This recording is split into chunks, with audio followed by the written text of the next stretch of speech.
In Canadian society today, multiculturalism and diversity have come a long way, from expecting us to assimilate into the melting pot of Euro-Canadian culture to finally accepting us for who we are and where we come from.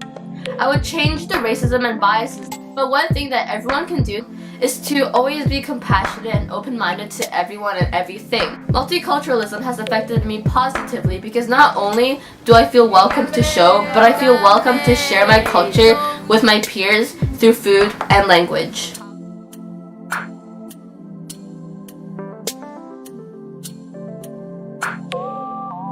Je parle 3 languages. As a person living in Canada, this is important to me because language is the expression of heritage and is formed by culture, while culture itself is impacted by language.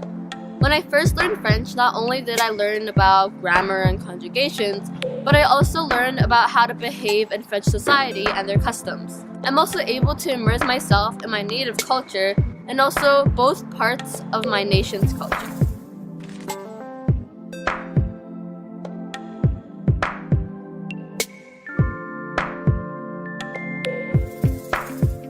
My Canada is especially the strongest whenever I'm in downtown Vancouver, because feeling the salty breeze of the harbor ahead and experiencing all of the cool architecture and varied styles and people, they all give me a sense of what the world has to offer.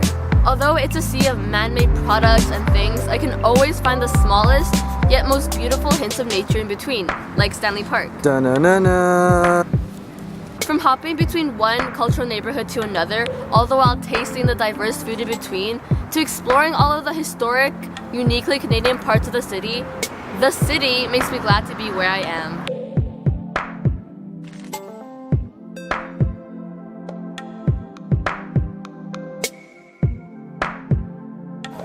Pierre Elliott Trudeau, our 15th Prime Minister, had made an influential impact on all of us immigrants during his service and decades after.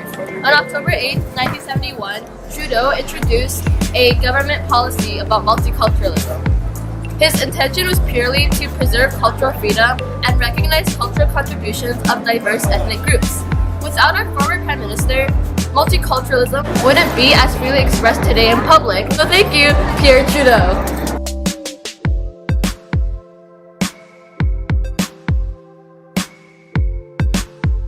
In 1883, government-sponsored religious schools were established to assimilate Indigenous youth into Euro-Canadian culture. These schools disrupted Indigenous lives and communities, separated these children from their families, and also prevented them from speaking their native tongue.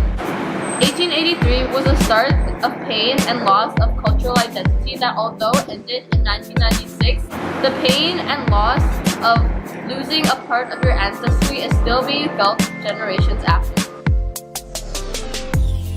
When I think about Canada's future, I first have to reflect on the past. I've noticed that there's a pattern in our nation, and that's taking in the world's most vulnerable people in times of war and crisis, like when we took in Syrian refugees in 2015. I believe in the future that we'll continue this tradition and still be kind to everybody in this world, like when we legalized gay marriage in 2005. My Canada in the future will continue to be accepting and understanding and learning to overcome global problems that we will face in the future as we learn from each other.